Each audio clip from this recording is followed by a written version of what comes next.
I am Andrea. And I'm Beth, and we are moms who work for smartsocial.com. And we are joining you again this week from our virtual cafe here to talk about all things social media and what we're learning as we put together all of our content for smartsocial.com. So Andrea, yesterday you were out of the office and you went on a field trip. I did. So we went on a field trip, and I live in Texas and it's really hot. So part of the field trip was a little bit miserable because we were outside at this gorge doing a lot of outdoor activities, and it was hot and sticky, and we were with a bunch of fifth graders, fun age. They started complaining a bit, but that's okay. I got the opportunity to meet a few other moms of kids in my daughter's class, and it was interesting because we wound up talking about phones and whether or not they have them. And even though my 10-year-old tells me all the time that everyone has a phone, everyone at school, literally I'm the only one at school who doesn't have one. Talking to all these moms, none of their kids had phones, nor did they want to give them phones anytime soon. So I was like, this is very interesting conversation that I'm picking up on. And through our talking, we were like, can we just all agree? Let's not get them phones until at least 13. Can we all just band together and agree on this? And of course, everyone said yes. And we're crossing my fingers and hoping that we can all stick to it. I definitely have had that conversation on playgrounds and at school too. I think something that I've been thinking about since I worked for Smart Social is the idea between phones and technology. My kids came home 2 years ago with Chromebooks that the school threw at us through our car windows. And I feel like that just opened windows of opportunity and life lessons for us as a family. But even though we don't need our Chromebooks every day for school today, like we did 2 years ago, my kids still want to be on them. The schools are still issuing them. They want to be on any technology that they can get their hands on, whether it's a phone, a tablet, a Chromebook, or desktop computer. So even though we say we're not going to get our kids a phone until 13, they still have a lot of access to the internet. They do. And my daughter, I think I've said this before, she has an iPod Touch. She's a super social girl. She does have a few of the very limited apps on there that she can communicate with. And I'm very honest with her. I tell her I go through it on a very regular basis and just check and see what she's up to. And she's got screen time limits settings for how long she can be on. But it does help because she can chat with her friends and, when she's not at school over the weekend and upcoming summer, that kind of thing. But you're right. It's a lot of technology at their fingertips that they may not know what to do with properly. Coming soon, we have a podcast that Josh interviewed a psychologist who works with a lot of teens. She made a really good point that made me think that we all need social connections, especially kids, and they have to go where other kids are at to get those connections. We want our kids to have social connections. We want them to have safe social connections. I think we're all discovering what the limits are, how to find those limits, how to enforce those limits, how to talk to our kids about those limits and why. There's just so many pieces that have to come together. It's just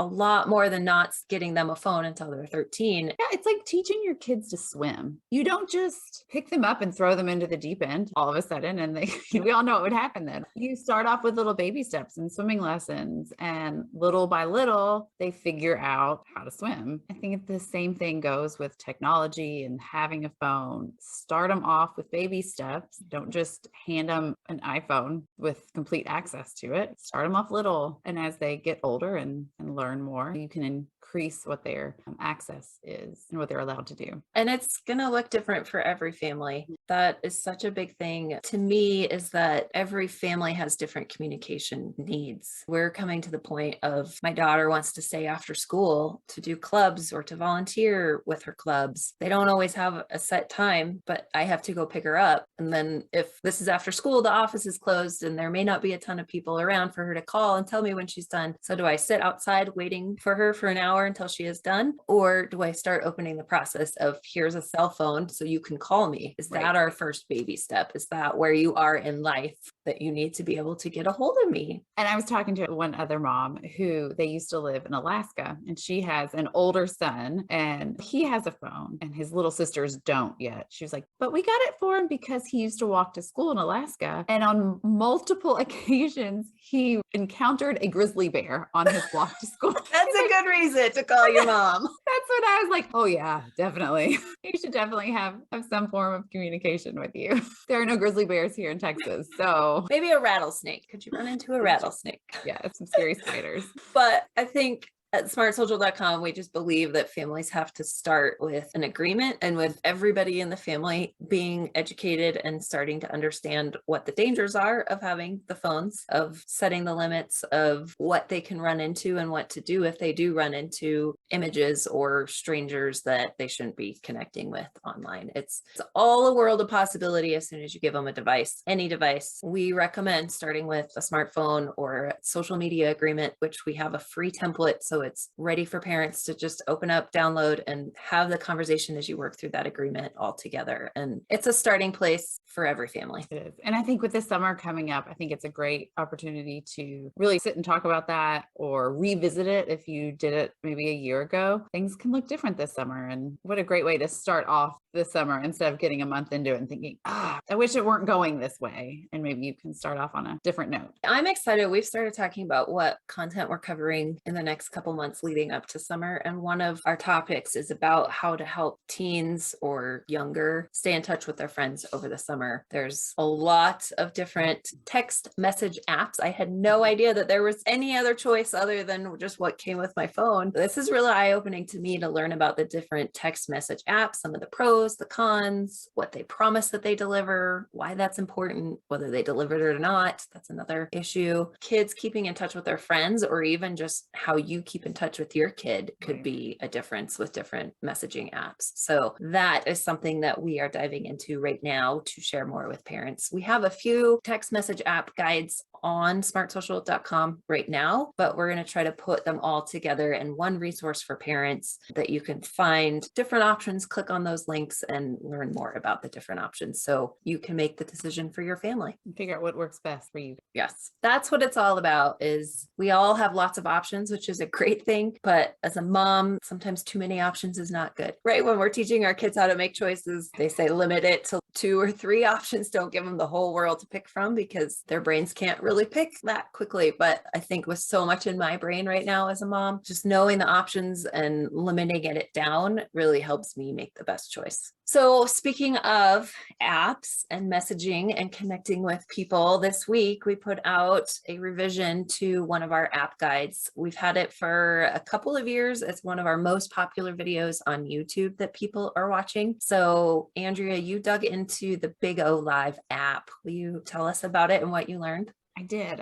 So BIGO Live app is a live streaming and social media. You can live stream shows through YouTube and through different areas. But something else that's becoming big and popular is people live streaming from their house, like what they're doing, their activities, and trying to get people involved in that. And that is what BIGO Live is known for. Users can create an account and they can live stream videos. They can interact with other people. They can comment on their videos, and they can also private message people, which is always a little bit nerve-wracking to me. And they have an option for private calls, video calls with other people. And these are strangers. You can find your friends on there, but mostly these are strangers, people you don't know, anonymous people. So you really have no clue who is behind their username. And you can get into a live video chat with them at the press of a button. Like, it's very easy and simple to either live stream your own content or to interact with other people. I downloaded the app too, and immediately there were like 10 people who wanted to friendly. Immediately.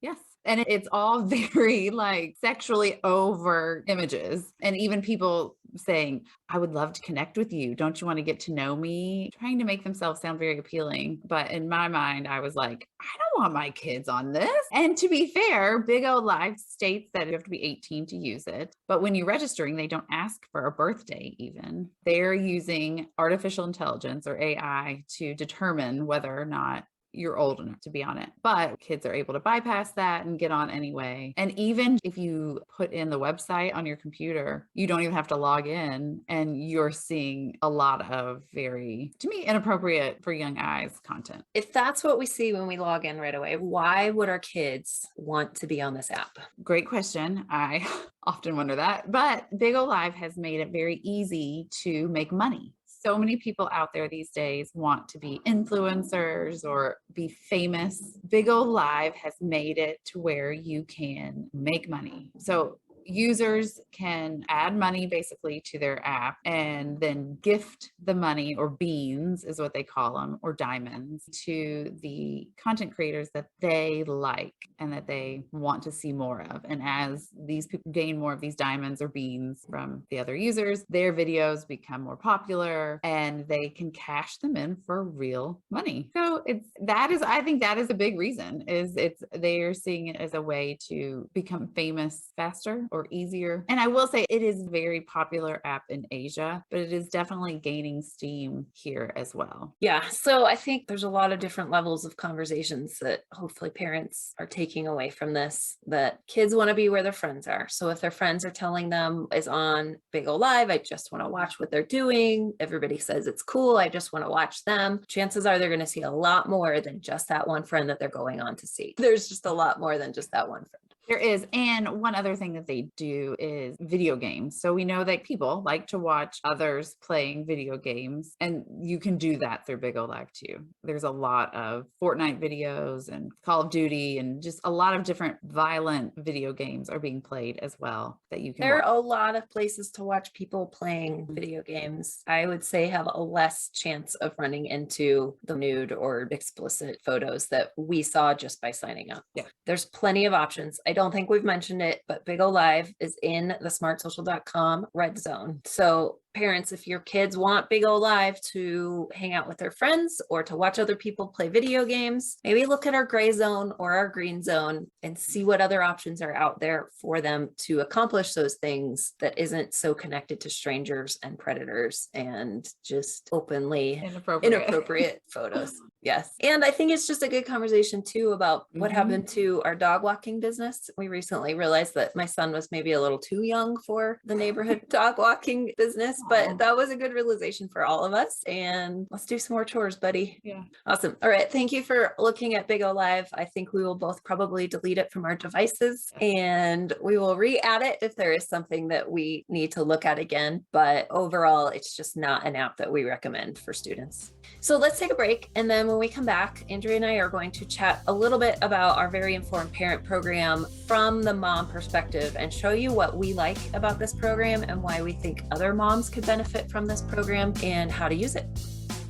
You're listening to the smartsocial.com podcast. Each week, we help parents and educators keep students safe on social media so they can someday shine online. Make sure you join our newsletter to get the most up-to-date social media alerts at smartsocial.com/newsletter. Every Tuesday and Thursday, we send out the latest social media app resources that help parents and educators to navigate this challenging landscape with their students. Now let's get to the program.